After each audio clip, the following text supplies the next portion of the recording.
Wesh la famille, j'espère que vous allez bien. On se capte les gars pour une nouvelle vidéo. Dans cette vidéo les gars, on va parler de pas mal d'actualités. Et surtout, on va parler du sujet principal de cette vidéo qui est les dernières infos qu'on a autour de l'affaire Jean Portmanov. Donc on perd pas plus de temps et on y va.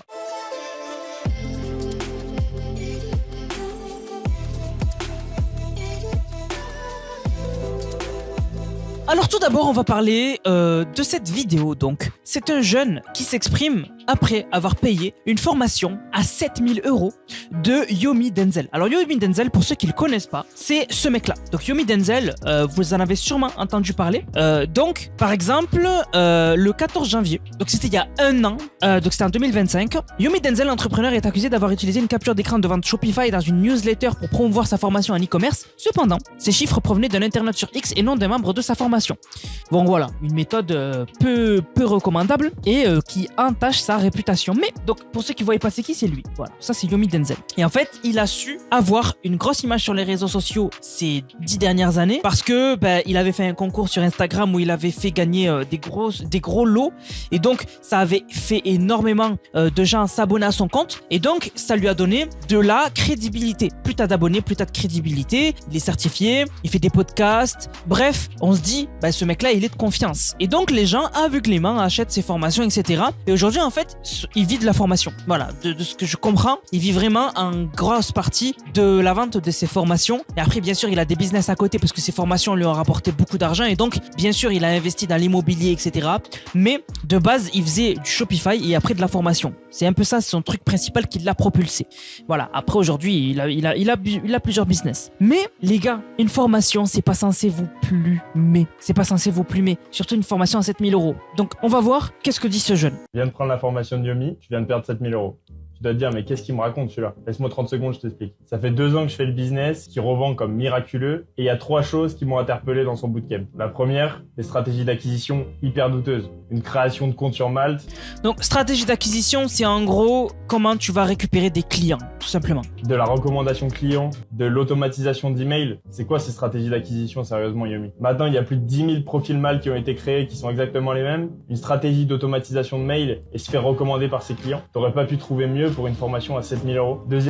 Des stratégies d'acquisition lambda. Vraiment lambda, c'est pas justifié pour une formation à 7000 €. Deuxième point, des intervenants qui sont juste influenceurs. Aucun intervenant avec une légitimité présent dans sa formation. Troisième point, une nouvelle apparition sur un nouveau business miracle pour atteindre les 10 000 € par mois, sans réelle promesse, juste avec du blabla. Alors oui, ce business il fonctionne et il y a plein de personnes qui font de l'argent avec.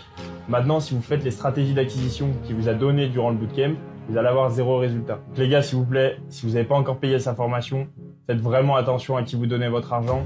C'est souvent les plus gros influenceurs qui veulent vous scam. Voilà, tout est dit, hein. C'est-à-dire que une formation à 7000 € où tes stratégies d'acquisition sont bidons et le fait aussi que il l'est mis en avant et que ça marche, mais que derrière, c'est que des influenceurs qui en font la promo. Et que derrière, en plus, comme on l'a vu tout à l'heure, sur cette actualité, on a vu qu'il y a un an, il y avait des preuves qu'il mettait des résultats de sa formation alors que les preuves n'étaient même pas de lui. Franchement, c'est triste. Franchement, c'est triste. Et c'est pour ça, moi, je vais pas vous dire quoi payer ou quoi, pas du tout. Je vais juste vous dire, faites attention. Personne ne peut vous promettre, comme ça, en un claquement de doigts, que vous allez générer 10 000 € par mois avec un business, etc. Faites attention. Et surtout, regardez les prix des formations et ayez toujours un backup.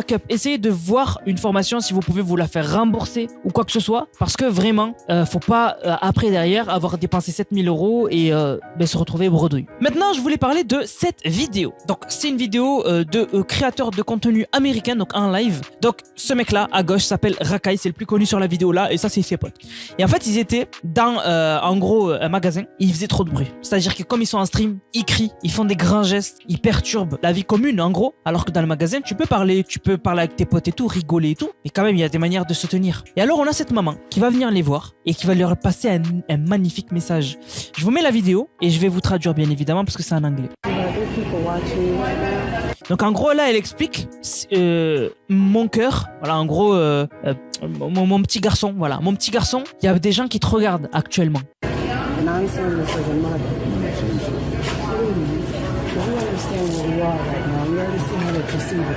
En gros, là, elle dit, je vous parle en tant que maman. Elle dit que vous avez compris où on est là actuellement. On est au magasin. Vous voyez comment les gens nous perçoivent. Donc, en tant que personne noire. Et alors, se montrer, crier, etc., ça donne une mauvaise image. Et elle leur dit juste de mieux se comporter. Tout simplement. Et pas méchamment. En tant que maman.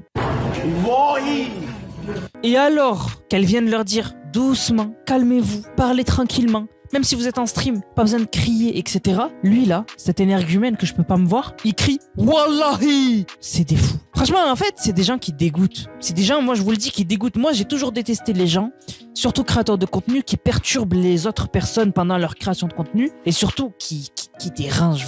Vous dérangez. Les gens qui sont en stream et dans des magasins et qui crient, qui font des grands gestes, etc. Ils dérangent. Et c'est fou de ne pas savoir se comporter en public. C'est fou, c'est fou. Et regardez, et la femme, elle lui dit, calme, calme. Et regardez la réaction de Rakai, lui, là, le créateur de contenu. Oui.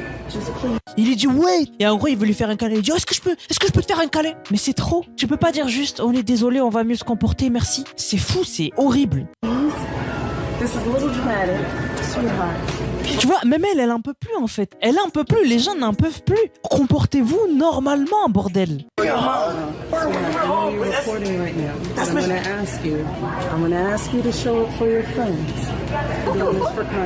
Et le pire, c'est que lui, il vient de dire j'en ai rien à faire.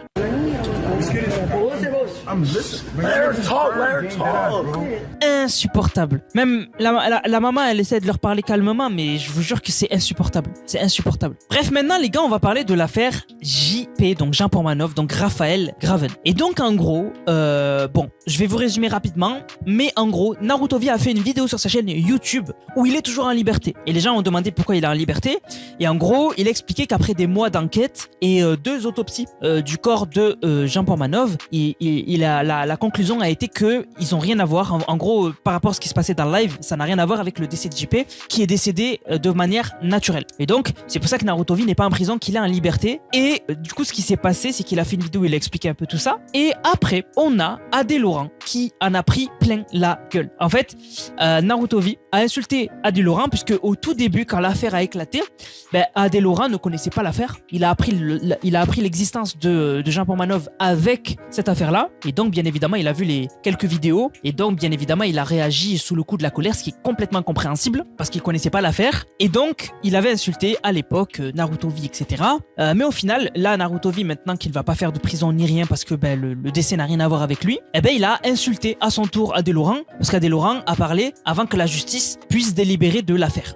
Et donc, Adé Laurent, après avoir vu la vidéo de Naruto où il se fait insulter, répond en story. On va regarder la vidéo ensemble. Mais tu crois que tu vas attendre Irki avec ton monologue raté de 2 heures là, jeter là-bas loin là. Reviens en France. Viens. Reviens dans ton pays, viens, on t'accueille, viens. Tu crois que c'est parce que t'as laissé pousser ta barbe, tes cheveux, que t'as oublié d'allumer la lumière qu'on va pleurer, mon frère? Mais t'es un ouf, toi. Toi, t'es vraiment le plus grand idiot d'Internet. J'ai jamais vu ça. Le comeback, il est bancal, d'une puissance. Oh là là, j'ai rarement vu ça. Prépare ta vidéo, mon frère, avant de la faire.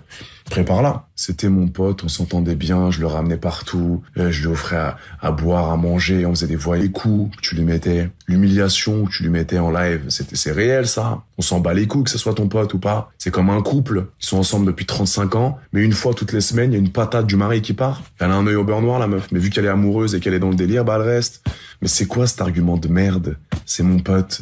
Après live, on était là, on se faisait des câlins. Mais quel idiot du village, ce monsieur. Tu sais ce que c'est une emprise psychologique sur quelqu'un? Tu étais au courant de ça? On voyait bien qu'il était défaillant, ce monsieur, ce pauvre JP.